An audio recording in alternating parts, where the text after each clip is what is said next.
Golden light stretched across the barren landscape as evening descended, creating elongated shadows that seemed to cling to the withered grass like stubborn recollections. A solitary figure stood motionless beside a weathered wooden marker thrust into the hard earth while dust swirled silently on the breeze. Silas Hartley, gaunt, weary, and carved by time, gazed at the burial site with unblinking determination. Though the wood had faded to silver gray through countless seasons, you could still make out the carved inscription, Miriam Hartley, cherished spouse, 1823-1864. He never brought blossoms to this place. Miriam had found no joy in cut flowers.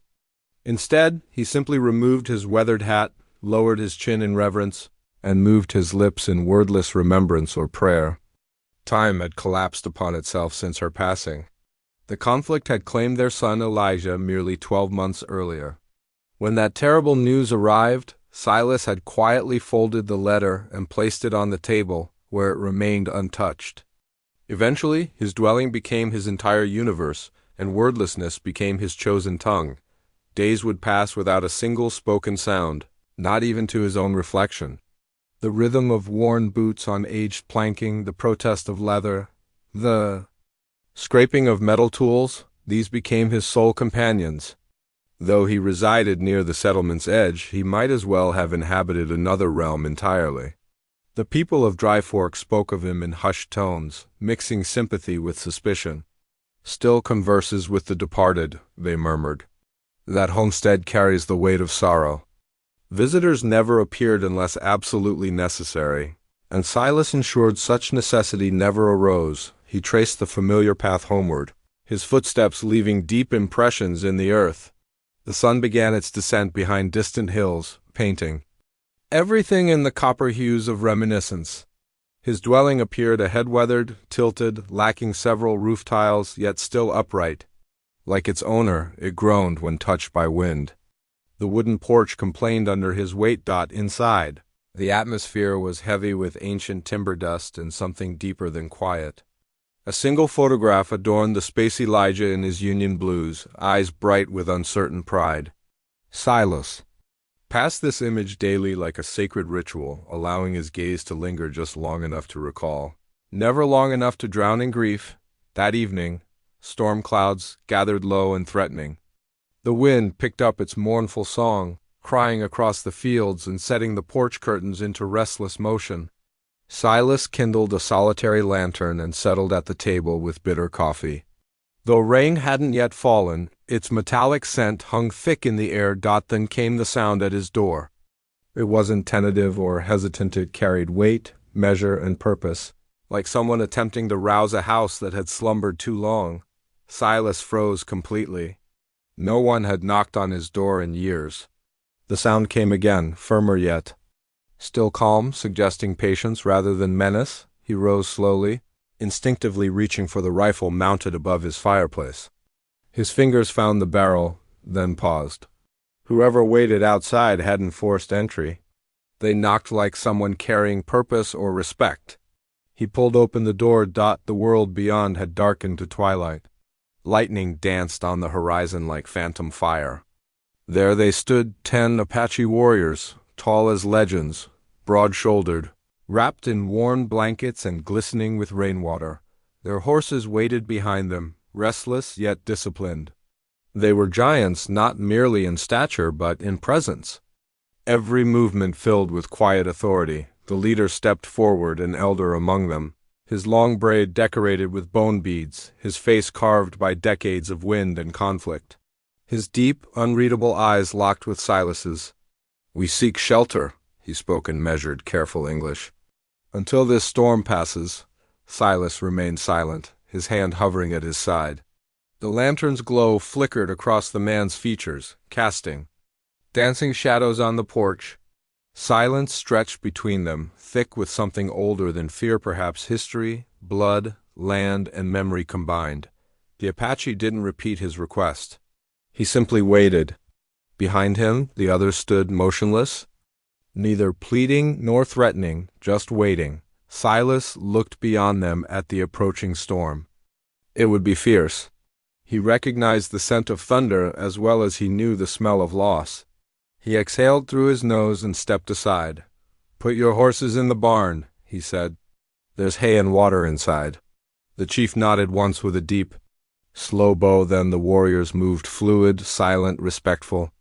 The house that had held only wind and ghostly light for years now filled with men, quiet, massive, carrying the scent of smoke, earth, and rain. None spoke. They removed their soaked outer garments and settled near the fire, warming stiff limbs without words. Silas brewed more coffee. His week's supply of beans would be shortened, but something inside him didn't mind. He handed the first cup to the chief, who accepted it with a soft grunt of acknowledgment. Silas returned to his table, watching firelight dance across unfamiliar faces. These weren't the Apaches from popular novels or soldiers' tales.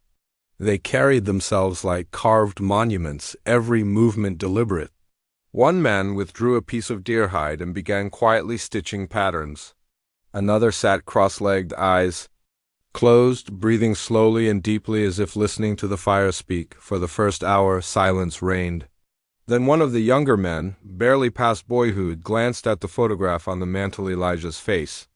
He pointed and asked in broken English, "Your son?" Silas nodded. "Dead?" the youth asked. Silas nodded again. "War claimed him." The boy looked down, then reached into his belt pouch and withdrew a small object, a bird carved from stone, smooth and rounded, no larger than a thumb. He placed it gently on the table before Silas and said nothing. Silas stared at it, then at the boy, then back at the fire. Outside, the wind howled. Around midnight, the coughing began. It was one of the younger warriors, a tall man with hollow eyes. He turned away and covered his mouth, muffling the sound with his hand. Silas caught a glimpse of crimson between his fingers, not much, but enough. No one reacted, not even the man himself. He wiped his hand clean and returned to silence. "Not my concern," Silas told himself. But something in his gut, old and aching, clenched tight, the same way it had when Elijah returned from patrol, pale and trembling with an illness. They hadn't understood until too late. He lit the stove and prepared weak broth from his meager supplies: old potatoes, a sliver of onion, some marrow. He ladled it out and handed it to the man without ceremony. The warrior accepted it with a nod and drank slowly. The night continued like a hymn. Thunder rolled. The house creaked but held. And Silas sat in his own kitchen, surrounded by giants, who had once been enemies in his neighbors' minds, who now slept or watched the fire in the only place he had once called sacred. At dawn, he stepped onto the porch. The air smelled clean and wet. Patches of sky peeked through the storm, pale blue behind retreating clouds. Behind him, a door opened softly. The chief stepped out, standing beside him without speaking. They watched the sky lighten together. "My name is Taza," he said finally. Silas gave a small nod. Silas Hartley. "You are alone," Taza said. "It wasn't a question." "I was," Silas answered. Tiazia looked out over the prairie. "Storms come fast out here." Silas looked at him sideways. "And leave. Slower than you'd like." They stood there a moment longer, breathing the same morning air. The land opened before them like an old wound. Inside, the house was still. The warriors slept. The fire had died to embers. Tiazia turned to Silas once more. "We will leave when the sun is high."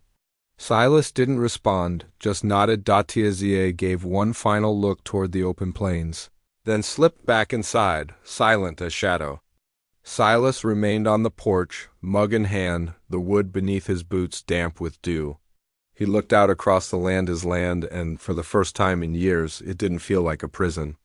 It felt like something waiting to be lived in again. The bird-shaped stone still sat on the table behind him, and the storm had finally passed. Morning unfolded slowly over the Hartley ranch, spilling gold across the wet earth. The storm had scrubbed the sky clean, leaving behind a hush that felt sacred. Dew clung to every blade of grass. The wind had quieted to a whisper inside the house. The fire's last embers still glowed, painting soft light across sleeping faces. Silas moved with quiet purpose, pouring water from the pitcher into a dented basin and washing his face. The coolness bit at his skin, pulling him into wakefulness. His eyes flicked to the back room where the warriors still rested. The air inside was thick with smoke, damp clothing, and the scent of unfamiliar men. It wasn't uncomfortable, just different, like the feeling of a house shifting to accommodate more souls than it had grown used to. They stirred as light touched the floorboards. Taza was first to rise, his movements slow but purposeful, every gesture weighted with meaning. He didn't speak, didn't need to. One by one, the others followed, stretching limbs, blinking at the sunlit windows, collecting their belongings without fuss. There was quiet reverence in how they moved, deliberate, respectful, as though the home itself were sacred. Silas cooked a pot of oats over the stove, adding a pinch of salt and a finger of sugar, one of his few remaining luxuries. He set the pot on the table with clean tin bowls. The warriors ate in silence, save for the occasional low word in a language Silas didn't know but found beautiful. It flowed like the river near the ridgelow, steady, unbothered by time. After the meal, Taza stepped outside to tend to the horses, leading the others to the barn. Silas watched through the kitchen window, coffee in hand. They moved as one, like wolves in harmony. Their horses tall, muscled creatures with thick manes responded to the slightest touch or whisper. He had seen cavalry units before, had even once broken horses for a Union captain, but this was different. The connection between man and beast. Here it was quieter, deeper. It was near noon when the knock came again, sharp, impatient, not like the night before. Silas answered it to find Deputy Jed Cobb astride a gray gelding, hand on his pistol belt. His eyes squinted against the sun, but narrowed further when he saw Silas's face. "You got visitors, Hartley?" Jed asked, scanning the yard. "Heard tell? Someone saw smoke here last night. Lights in your window." Silas didn't blink. Storm rolled through. "Thought you'd be busy fixing fences, not sniffing after chimney smoke." Yet's gaze shifted. He spotted the edge of a painted blanket drying on the porch rail. His fingers twitched near his holster. "You sheltering Apaches out here?" Silas didn't answer. His silence, heavy as iron, was its own confession. Jed spat into the dirt. "You're playing a dangerous game, Silas. You know what folks think of them." Silas's jaw twitched. "I ain't interested in what folks think." They knocked. I opened the door. Jed leaned forward in his saddle. "You don't owe them nothing. They've taken more than enough from men like you." Silas looked up, slow and measured. "You ever lost a wife, Jed?" Jed blinked, thrown off. "What's that got to do with anything?" "Then don't pretend to know what I owe or to whom." Jed sat there a moment longer, caught in the quiet fury of the man before him. Finally he grunted, tugged the reins, and turned his horse. "Town won't look kindly on this, Hartley. You might want to think on that." "I have," Silas said. When the sound of hoofbeats faded, he closed the door gently. Behind him, one of the warriors stood watching the youngest, the one who had left the stone carving the night before. He said nothing, only nodded. That afternoon passed with quiet labor. Silas took to the barn, patching up a broken slat in the fence with help from two of the Apaches. They didn't speak English fluently, but work didn't require many words. A gesture, a tool passed, a nod of approval, it was enough. Inside, the house had transformed. Where once there had been stillness like death, there was now motion, life. One of the older warriors cleaned the hearth. Another sharpened his knife, careful not to mar the wooden floor. The wounded young man, the one who'd coughed blood, sat by the window, blanket wrapped around his shoulders. His breath came easier today. Silas had placed a tin cup of willow bark tea beside him earlier, and the boy had nodded once in thanks. It was near dusk when Taza spoke again. "You lost your son," he said, standing beside Silas as they surveyed the pasture. Silas didn't look at him. "I did." Taza's voice was low. "War, Virginia," Silas said. "Never came back." Taza nodded, not as courtesy but in kinship. "We all lose sons," he said, "sometimes to war, sometimes to the white man's whiskey, sometimes to the land." "The land is the only one honest about it?" Silas turned then, studying him. "Why my house?" "There are homes with bigger hearts, but none with a man who still speaks to ghosts." Silas didn't know whether to be offended or comforted. He settled for neither. "I didn't mean to keep him alive in here," he said quietly, "but I don't know how to let him go." "You don't have to," Taza replied. "You only have to let him walk beside you, not in front." That night Silas set out his last loaf of bread, the last of the salt pork, and boiled what potatoes he had left. They ate together around the table. No one asked for more. No one looked disappointed. They ate like men used to hunger and gave thanks with their eyes, not their voices. Afterward, as the fire burned low, one of the warriors, broad-chested with a jagged scar down his right cheek, began to hum a low, steady sound. Another joined him, then another, until the room vibrated with the weight of sound that wasn't melody, but memory. It felt like listening to the heartbeat of something older than time. Silas closed his eyes. He could almost hear Miriam's footsteps in the kitchen. He could almost hear Elijah laughing out back. When he opened them, the warriors had gone still. Again, eyes closed, hands resting on their knees. Silas found himself breathing slower, deeper, as though something inside him had unclenched. Later, after everyone had turned in, Silas stood by the doorway to Elijah's old room. It hadn't changed. The bed was still made, the boots still beneath it, the carving Elijah had started half a bird in flight still on the shelf. He left the door open that night. The next morning, the wind shifted. It wasn't as gentle as before. It came from the town, from judgment. A rider on a chestnut mare arrived near noon. Reverend Amos Grady, robes dusty, eyes worried. He greeted Silas with a soft smile, the kind a man wears when he carries bad news he doesn't want to deliver. "Silas," he said, dismounting. "Thought I'd bring you some flour and some words." Silas offered him coffee. They sat on the porch, the Apaches keeping to the barn. "The town's stirring," Amos said gently. "Word got out, I figured." "They don't like it, Silas. They don't understand it." "I didn't ask them to." Amos stirred his cup. "They think it's dangerous. They think everything they don't know is dangerous. They think you've changed." Silas turned to the preacher. "Maybe I have." Amos nodded slowly, sipping his coffee. "That's what scares them most." The preacher stood. He didn't press further. But before he left, he said, "They'll send someone again not to talk." Silas nodded. "Let them." That night, the mood was different. Tighter. The warriors moved with more care, eyes alert, senses open. Even Taza seemed heavier. Silas sat alone for a while, Elijah's photo in hand. He traced the edge of the frame with a rough thumb. He remembered his son laughing in the wheat, falling asleep on Miriam's lap, saying, "I'll be back, Pa," before heading east. He hadn't known that would be the last time. Now he watched a boy not much older than Elijah cough quietly into his blanket, watched warriors sharpen knives they might need in flesh, watched firelight catch on faces that didn't belong here, but somehow fit better than anyone in Dry Fork ever had. The quiet returned, but it wasn't the same silence he'd known for years. It wasn't hollow anymore. It had weight, purpose, and in that Silas found something he hadn't known he missed belonging. Just before sleep, he heard one of the warriors speaking softly in his native tongue. He didn't know the words, but he knew their shape, and it sounded like home. The town of Dry Fork had always been a place where eyes watched from behind shutters and tongues wagged before facts ever caught up. Rumors moved faster than horses, and once planted, they took root deep. By the third day, whispers about Silas Hartley's guests had become open talk at the blacksmith, the feed store, the church steps. 10 Apaches, they said, staying under?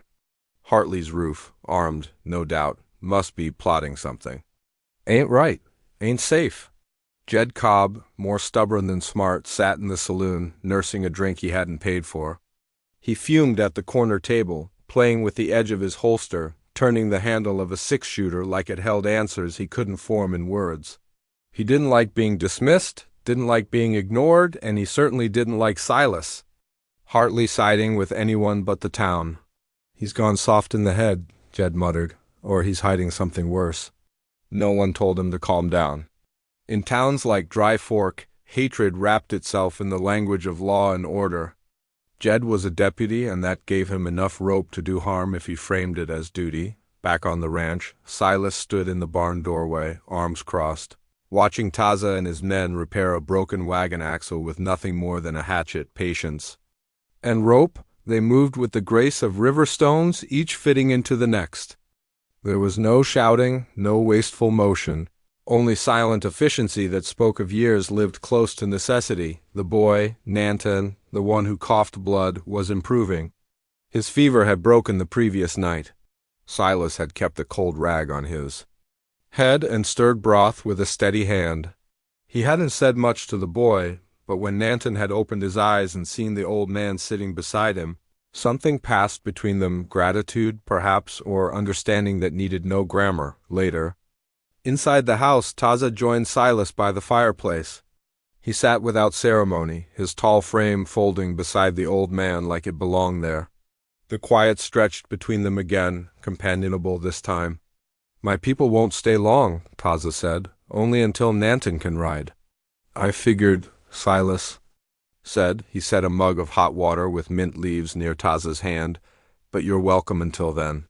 Taza studied the rising steam. "You speak few words, but they carry weight.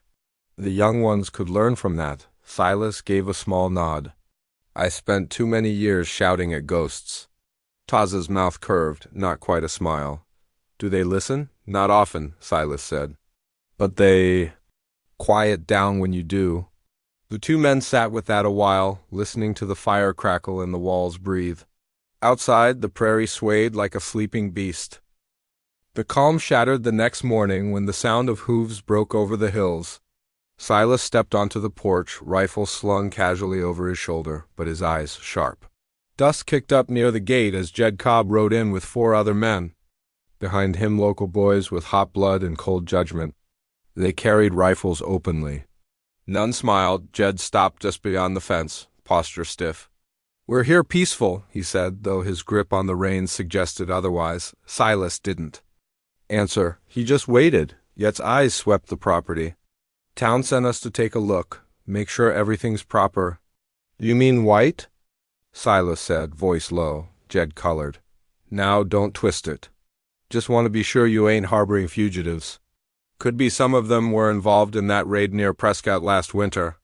"They haven't drawn a weapon," Silas said. "Haven't asked. For anything but shelter." Jed tilted his head. "They ain't citizens, Silas. Don't get to make requests." Behind Silas the door creaked. Taza stepped out, expression unreadable. He stood tall beside Silas without saying a word, yet's hand slid toward his hip. "You sure about this, Hartley?" Silas didn't move. "I've never been more sure of anything." Jed looked to his men, gauging their appetite for escalation. One shifted in his saddle. Another swallowed hard. "Reckon we'll be back," Jed said finally. "And next time we'll bring papers, official ones." "You bring what you want," Silas said. "But if you bring harm, you won't leave with it." The standoff dissolved without a shot, but it left dust in the air and something bitter in the throat. That evening, Taza spoke to his men in their tongue. The cadence was steady, but the tone had changed. It wasn't calm anymore. It was braced, readied. Silas stood at the edge of the room, watching. When Taza finished, Silas asked quietly, "You leaving soon?" Taza nodded. "In 2 days we ride at First Light?" Silas stared at the floor. "And they'll come again with more men, maybe worse than Jed?" Taza placed a hand briefly on Silas's shoulder. "We are not afraid of death, but we will not bring it to your door." "I'm not afraid of it either," Silas said. "But I won't send good men into it just because I'm stubborn." The words settled like dust on the window, so quiet but permanent. That night, sleep came fitfully. Silas dreamed of Elijah, not as a boy, not in uniform, but standing at the fence line, hands in his pockets, watching the sunrise. He didn't speak. He just looked back at his father and smiled. Silas woke with tears crusted at the corners of his eyes. The next day passed like the last breath before a storm, still, tense, too quiet. The warriors gathered their belongings. Nanton, pale but standing, helped roll a bedroll with shaking hands. Silas handed him a tin canteen and a small fold of cloth. "What's this?" Nanton asked. Silas looked him in the eye. "Miriam made it." said it kept Elijah safe when he traveled. The boy clutched it like it was gold. Just after dusk, Reverend Grady arrived again. He came alone, saddlebag swinging, hat in hand. "I came to warn you," he said, stepping into the kitchen. Silas nodded once, waiting. "They're planning something?" "For tomorrow night, not Jed. Others. Town's in a mood. They don't want to wait on warrants or deputies." Silas's face remained still, but a shadow passed behind his eyes. "How many?" "Enough to make fire," the Reverend said. "Enough to make ashes?" Silas glanced toward the back room where Nanton lay resting again. "Then they'll need more than fire to drive us out." Reverend Grady placed a warm Bible on the table. "I don't want to see this place burned. Not after what it took to keep it standing." Silas looked at the book, then at the man. "Neither do I, but I won't beg a mob for mercy." The Reverend nodded slowly. "Then I'll be here too." That night, as the warriors packed their things and laid down for a final sleep, Silas stood on the porch and listened to the wind. It had changed again, colder now. Spiteful Datazia joined him once more. "You could still send us away tonight." Silas shook his head. "If they come with hate, it won't stop at the barn." "It never does." Taza looked into the dark. "Then we will meet it with truth." The fire inside the house was low, but it warmed the bones. Silas sat by it, Miriam's shawl in his lap. He rubbed the edge of it between his fingers, remembering the smell of her soap, the sound of her humming in the garden. He didn't pray, but he spoke aloud into the room anyway. "If you're still here," he whispered, "watch over them. They didn't ask for this." From the shadows, a voice answered not Miriam's, but Reverend Grady's. "God hears even when we're not speaking to him." Silas didn't look up. "I'm not sure he's listening." Grady sat across from them.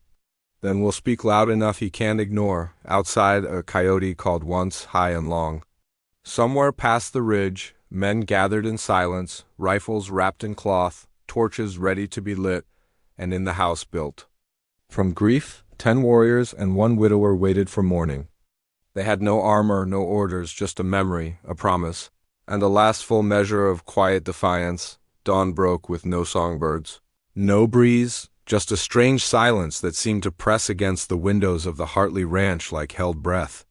The air was thick with the kind of tension that lives in the marrow felt more than seen. The Apache warriors rose before the light touched the floorboards, gathering their belongings with silent efficiency. Their faces bore the weight of men who had slept too often with one ear open, one eye on the dark. They said little, but the space between them was filled with mutual understanding. They had always expected this end, cloaked in flame and lead. What they hadn't expected was that it would come under a white man's roof. With a white man standing at their side, Silas sat at the kitchen table, boots laced, rifle across his knees. He stared out the window, watching the pale horizon unfold inch by inch.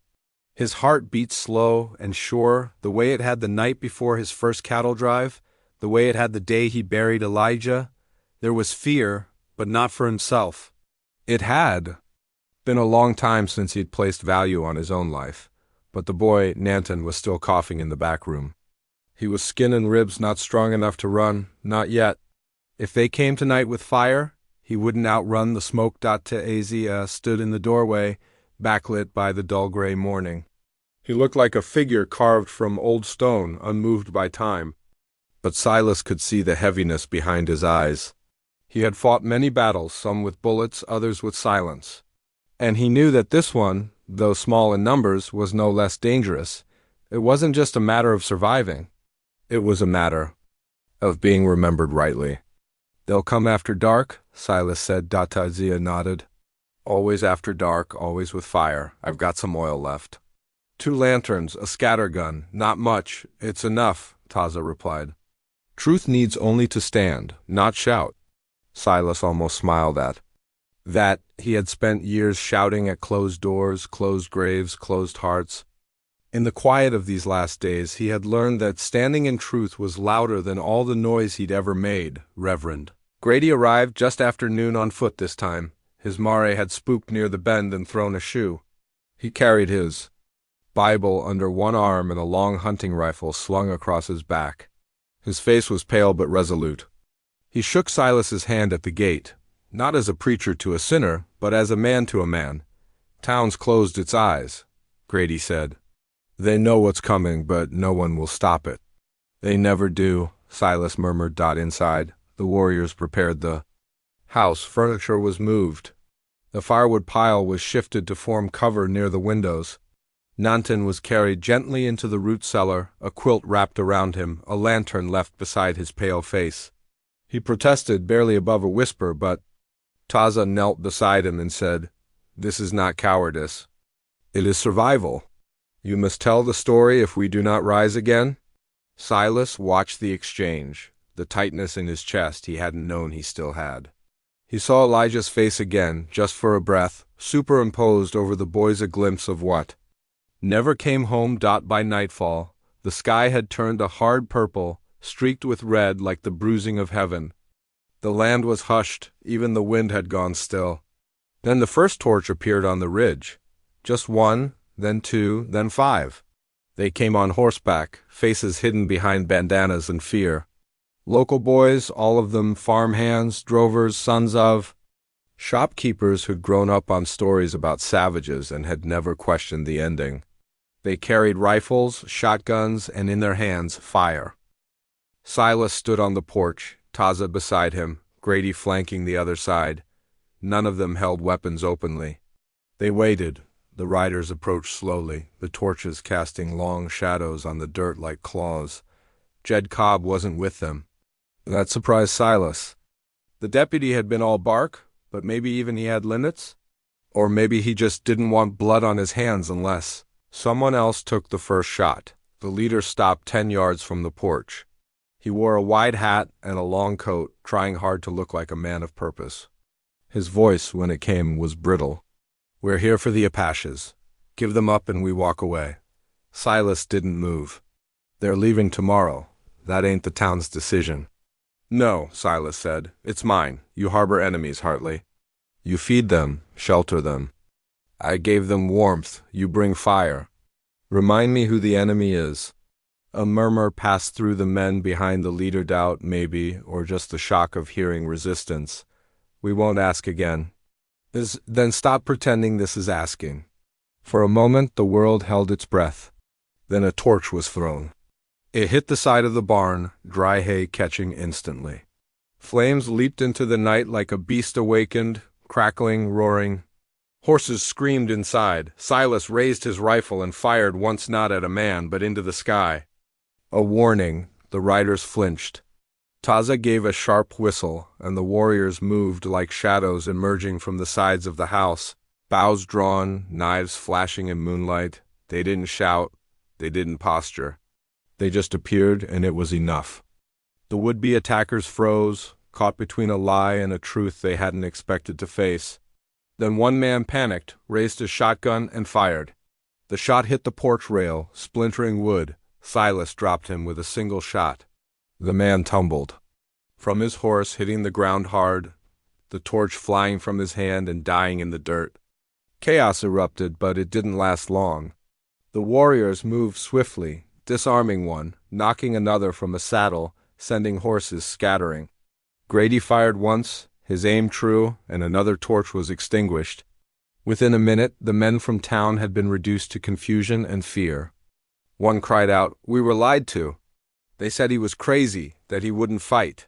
Another dropped his rifle and ran. When it was over, 2 lay wounded, 1 unconscious. The rest had fled into the dark, their torches scattered like fallen stars. The barn was half ablaze, but the Apaches had already pulled the horses free. Water from the well was passed in buckets. The fire died before it could spread to the house. Silas leaned against the porch post, breathing hard, heart thudding in his ears. His shoulder ached where a bullet